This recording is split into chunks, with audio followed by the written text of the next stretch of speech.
Turned to the chancellor and I said, how far a thank you goes. And I have to be reminded of that. We have employees who show up every single day, our teachers especially, and they have some of the most important work we do in the city, and they don't do it for the glory. And so when we get the chance to say thank you in big and small ways, we know how far it goes. And so I'll let the chancellor speak a little bit. Oh, here's the chancellor.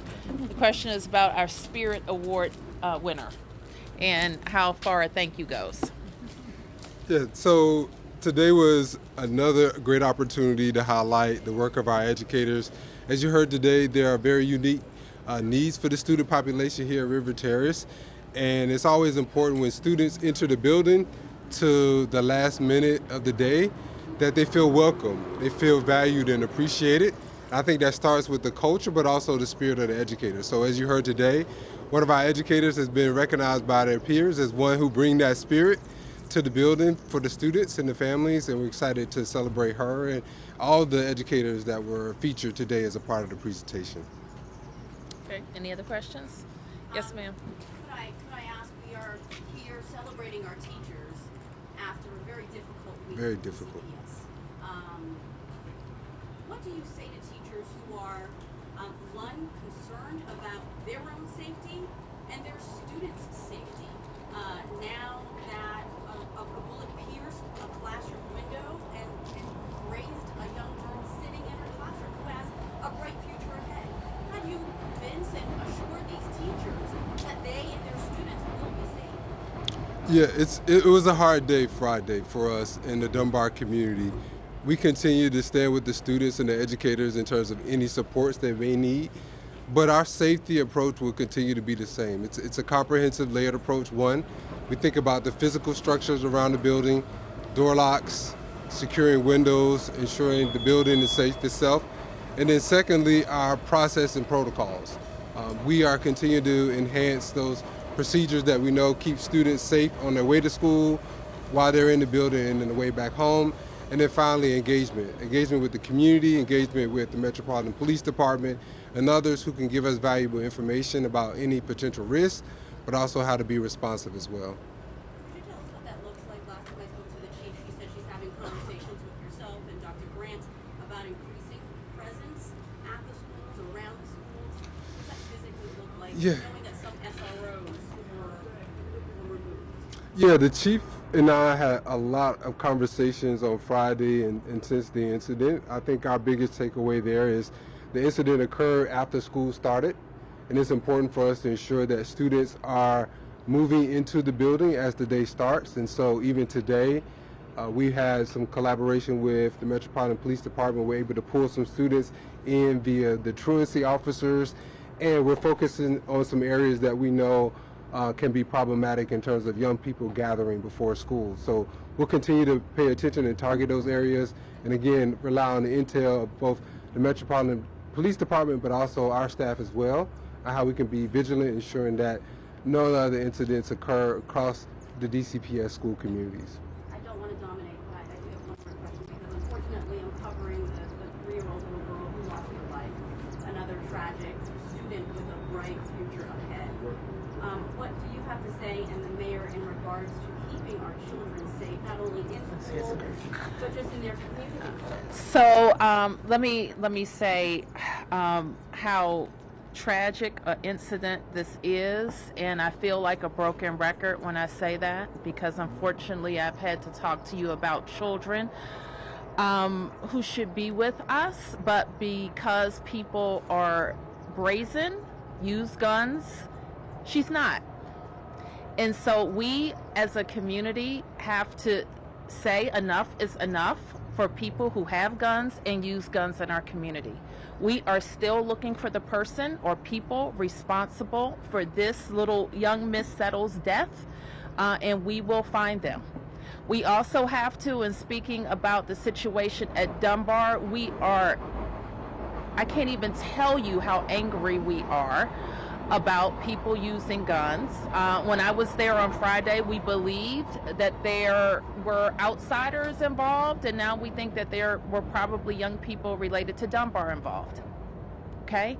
So parents, community, police, we are all hyper focused on making sure kids are where they're supposed to be, and kids who have guns are in the place that they're supposed to be.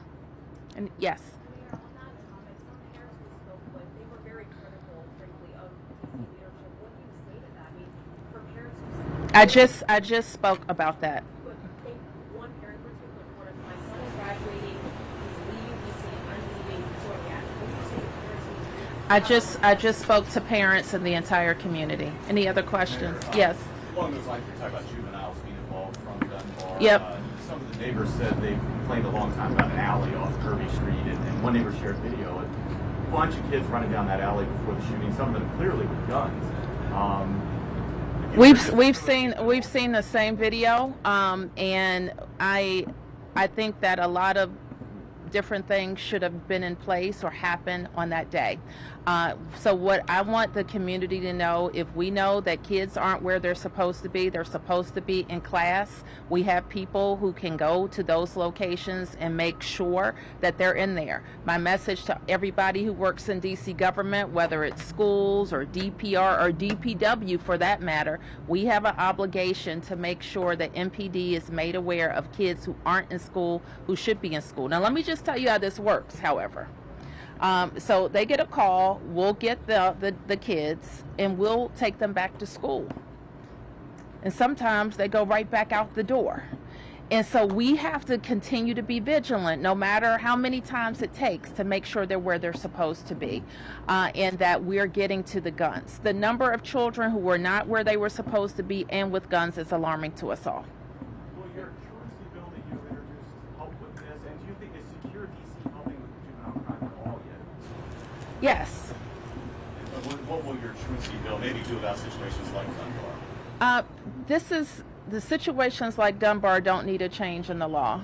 Okay, what they need is for kids to be where they're supposed to be. If they're not, we can call MPD and we can get them back in school. Now here is where the truancy bill and changes to the truancy system helps.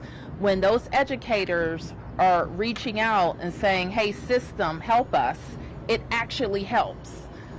And so we can't have our educators on the front lines here, as you heard, doing exactly what they're supposed to do.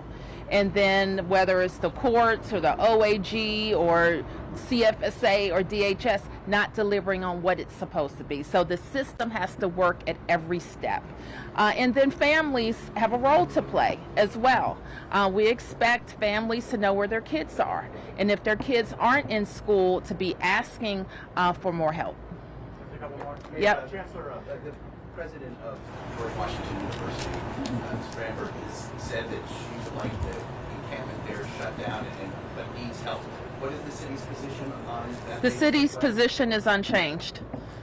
And I've said it many times. So our situation is unchanged. We live in a city and where our job is, my constitutional responsibility is to make sure that people can safely protest. And if they don't, then to support a law enforcement interaction. Yep. According to the president's letter, she describes a scene where people are breaking the law, where people who are not necessarily all students on the campus, people who are trespassing. And I believe you've had a private conversation with the president.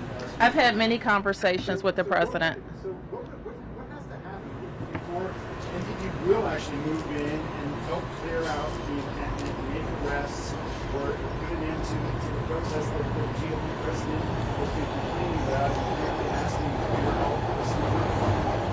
I don't have anything more to say about that. Any other questions? I can't. I haven't. Any other questions? Yeah, sure. About related to Dunbar, you had mentioned you're going to focus on areas around the school. We heard complaints, tell me if this is true, but we heard complaints from neighbors that Safe Passage, the alley off Kirby Street where these kids were hanging out, is not technically part of Safe Passage. Let me answer that. That's ludicrous. Okay, so if we are supporting safe passages around there, they need to be wherever the kids are. And if that is the case, I will get to the bottom of it. Can you guarantee the community that alley will be focused on moving? I've said that repeatedly this morning. Anything else? They said I they're said planning that about it for a long repeatedly time. this morning. I don't have another response. Thanks, everybody. Thank you.